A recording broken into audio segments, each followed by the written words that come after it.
Hi friends, welcome back to my channel Ravi అందుకులా. Morning లేవగానే బట్టలు ఉతికేసానండి, బండలు నీట్గా తుడిచేసాను. మా హస్బెండ్ వచ్చి కూర్చున్నారు, ఇక్కడ చూడొచ్చు. ఉదయాన్నే లేవగానే తను బయటికి వెళ్ళి వచ్చి కూర్చున్నారు. తరువాత పాల ప్యాకెట్ తెచ్చారు. నేను వంటగదిలోకి వెళ్ళి పాలు తీసుకొని టీ పెడదామని చూస్తున్నాను. పెద్ద పాల ప్యాకెట్ 5 రూపాయలది వాగ్ బకరీ టీ పొడి తెచ్చారండి. అలాగే బూస్టు 5 రూపాయలది తెచ్చారు. ఇంకా మేమైతే పాలు కాచి టీ పెట్టుకుందామని చెప్పేసి పాలని గిన్నెల్లో పోస్తూ ఉన్నాను. కట్ చేసి పాలు పోసిన తర్వాత నేను టీ కోసం కొన్ని, అలాగే పాలు కొంచెం కాగబెట్టి బూస్ట్ వేసుకొని తాగొచ్చులే అని చెప్పేసి కొన్ని పెడుతున్నాను. ఈ విధంగా 2 గిన్నెల్లో పోసుకున్నానండి.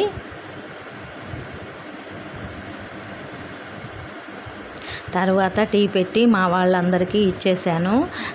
నెక్స్ట్ నేను కూడా టీ తాగాను కొంచెం. తర్వాత వచ్చేసి లైన్ డేట్స్ అండి, ఖర్జూరాలు. పక్కన గొడవ వినపడుతుంది. రాత్రి మిగిలిపోయిన అన్నంతో చక్కగా పులిహార చేసుకుందామని కలుపుకుంటున్నాను. రైస్ని కలిపేసి నిమ్మకాయలు ఒక 2 తీసుకున్నాను, తాజాగా ఉన్నాయి. ఆ నిమ్మకాయలు అన్నంకి సరిపడతాయండి. 2 నిమ్మకాయలు పిండేసి పక్కన పెట్టుకున్నాను. తరువాత పోపు వేసుకుందామని చెప్పేసి వంటగదిలోకి వెళ్ళిపోయి నేను ఆయిల్ కాగాక అందులో పోపు దినుసులు, పచ్చిమిర్చి, ఎండుమిర్చి, అలాగే కొంచెం కరివేపాకు, పసుపు, ఉప్పు వేసి వేగనిచ్చాను పోపుని. నా దగ్గర పల్లీలు లేవండి, అందుకని చెప్పేసి ఆ విధంగా వేయించుకున్నాను. ఇంకా వచ్చేసి రైలు వస్తుందండి మా ఇంటి దగ్గర.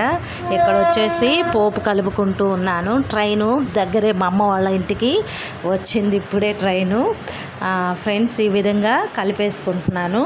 చక్కగా నిమ్మకాయ పులిహార రెడీ అవుతుంది.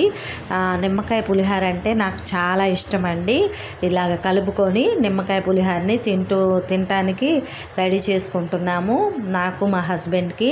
మా అమ్మకైతే కొంచెం ఒంట్లో బాగాలేదు కదండి, తనకు వచ్చేసి గారె తేవటం జరిగింది, 2 గారెలు. ఆ గారెలు తను తినేస్తుంది. చూపిస్తాను మీకు ఆ గారెలు కూడా. ఎట్లయినా గొడవగా ఉందండి ఇక్కడ. మా ఇంటి దగ్గర అయితే ఇంత గొడవ వినపడదు.